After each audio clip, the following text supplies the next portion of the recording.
Welcome back to the Equilibrium Report, where we don't repeat the scripts of politicians. We dissect the system that keeps them all in power. Today we're breaking down something every American feels, but very few can explain.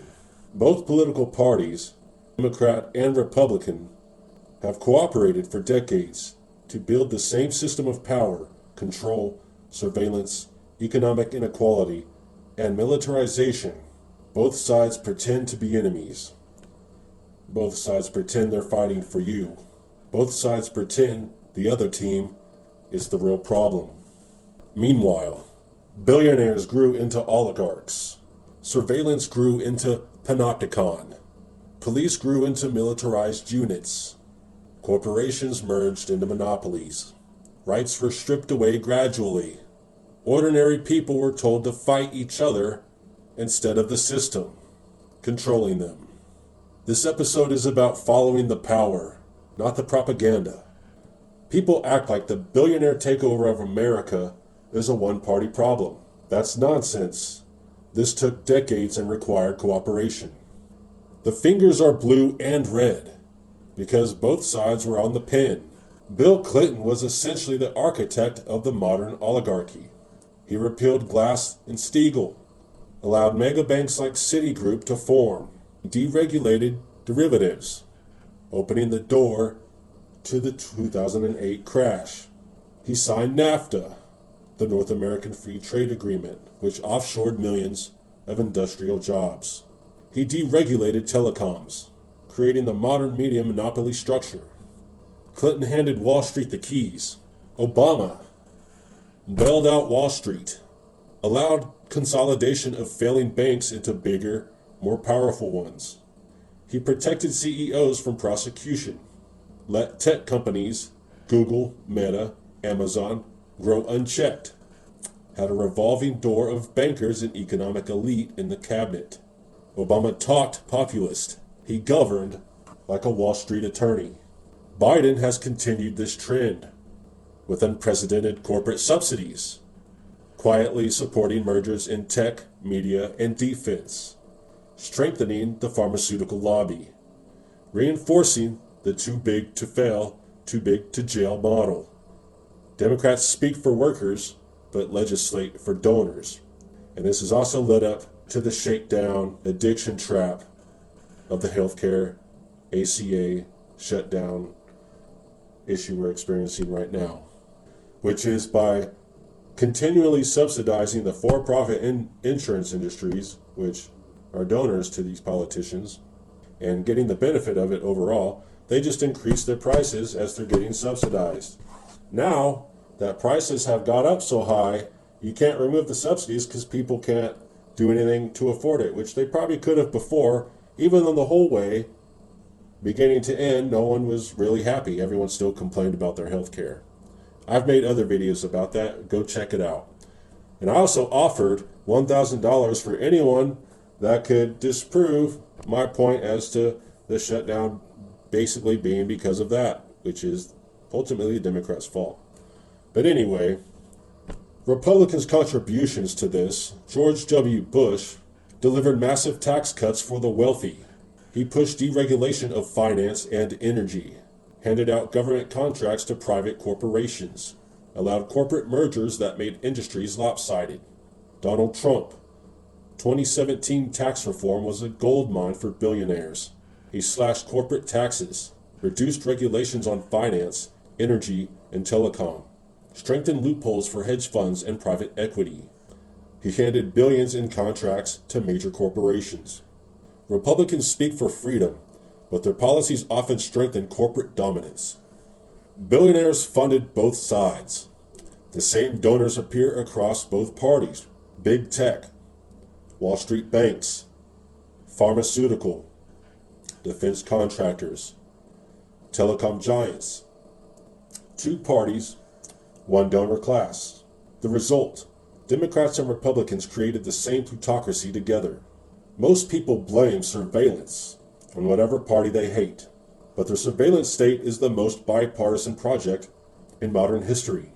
Bush built the framework: Patriot Act, warrantless wiretapping, FISA courts expansion, DHS creation, NSA metadata collection, TSA security state. This was the foundation. Obama expanded it. PRISM, mass internet surveillance. Expanded drone surveillance. Criminalized whistleblowing at record levels. Fought to keep NSA programs alive. Used intelligence networks to track activists. Deepened cooperation with big tech for data access. When Snowden blew the whistle, their surveillance state wasn't shrinking, it was growing. Trump reinforced it. Reauthorized Section 702. Expanded use of fusion centers. Used DHS and federal agencies aggressively. Encouraged expanded police surveillance. Strengthened intelligence tools. Biden continued it. Fighting hard to preserve 702. Strengthened DHS's domestic intelligence operations. Unified digital monitoring under new cybersecurity offices. See the pattern? It doesn't matter who wins the election. The surveillance machine only gets bigger. Americans argue over police like they're arguing over football teams.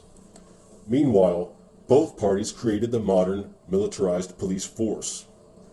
Democrats, Bill Clinton, built the foundation, the 1994 crime bill. Militarized policing incentives. Billions for SWAT expansion. Mandatory minimums. 3 strikes laws. Militarized drug enforcement. Clinton helped turn local police into domestic military units. Republicans expanded it under the War on Terror. DHS grants flooded departments with military gear, armored vehicles, surveillance towers, counterterrorism training, riot control gear. The War on Terror militarized the homeland as much as foreign battlefields. Obama expanded the 1033 program to historic highs, distributed more armored vehicles, more tactical gear, more military rifles, more surveillance tech. Trump removed restrictions altogether. He reinstated all 1033 transfers, encouraged aggressive policing, expanded federal police collaboration. Biden hasn't reversed a thing either. The machine keeps rolling. Blue cities use the gear. Red cities use the gear. The gear always expands. And now it's all being used. All these incremental steps and additions and tools added by each administration over the last couple decades has now come to fruition towards a single agenda fueled by both parties. Both sides attack rights and civil liberties. Let's break it down how both parties restrict freedom piece by piece. Both criminalize whistleblowers. Republicans went after leakers. Obama prosecuted whistleblowers aggressively. Trump targeted journalists. Biden continues to pursue leaks. People who expose corruption are punished. People who commit corruption get promoted. Both support civil forfeiture. This is government stealing property without proving guilt. Blue states do it. Red states do it. Police departments depend on it. Courts allow it. It's legalized theft. Both restrict protests. Red states pass anti-riot laws. Blue states restrict where and when protests occur. Both use heavy police presence. Both document participants. Both run surveillance over protest movements. The right says Antifa is terrorism. The left says MAGA is domestic extremism. Both narratives justify authority expanding. Both pass laws favoring corporations over citizens. Telecom monopolies. Pharma protections. Patent extensions. Laws to protect banks. Industry privatization. Every crisis becomes a chance to strip more rights. Both sides limit the public's ability to resist tyranny. Americans love fantasy stories about fighting tyranny, but the truth is brutal. Both parties have spent decades making sure citizens cannot resist a rogue government. The left's naive fantasy will protest harder. Many on the left genuinely believe voting, marching, chanting, online activism, Hashtags will stop government abuse. But protests today are geofenced, live stream monitored, drone surveyed, crowd controlled, police mobilized, data mined, tagged into intelligence databases. Protesting is legally allowed because it doesn't threaten power. It vents frustration without altering systems. And while the left chants about defunding police, democratic cities have heavily militarized forces. Meanwhile, many left-leaning voters push aggressive disarmament policies, reducing their own means of resisting state power. The right's naive fantasy will fight tyranny with rifles. On the other side, some conservatives fantasize about insurrection, armed rebellion, civil war scenarios, Second American Revolution. This is pure delusion. Modern governments don't need tanks to end a rebellion. They have surveillance networks, air power, drones, digital tracking, control of broadcast communications, control of energy and utilities, control of financial networks, emergency management tools, crowd control technologies, bioweapons. Just before COVID was released, worldwide protests were occurring. Worldwide dissent was increasing.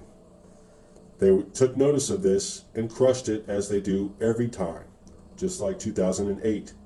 They've also already said they have viruses that have 50% and higher mortality rates. They can do whatever they want to do to stop any amount of people they need to stop.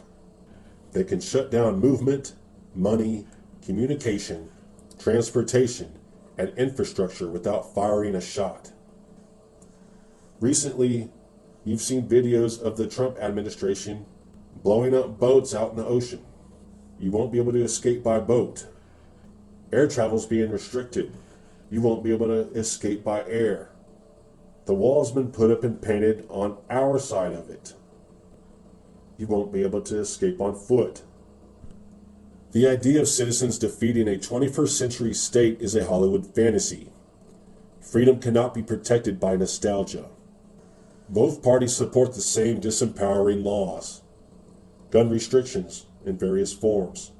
Expanded ATF authority. Expanded definitions of extremism. Centralized intelligence databases. Anti-dissident protocols. Domestic counterterrorism expansions. Both sides fear an empowered population. Why both parties do this? Follow the system, not their speeches. Here's the truth that red versus blue voters hate the most. Both parties maintain the same system, because the system benefits them, not you. They share the same donors, money from Wall Street, big tech, corporations, defense contractors, billionaire foundations, industries. Every politician is a product. They share the same intelligence infrastructure: CIA, NSA, FBI, DHS. These agencies don't change parties, they serve the system. They share the same revolving door: politician, lobbyist, think tank, corporation, politician.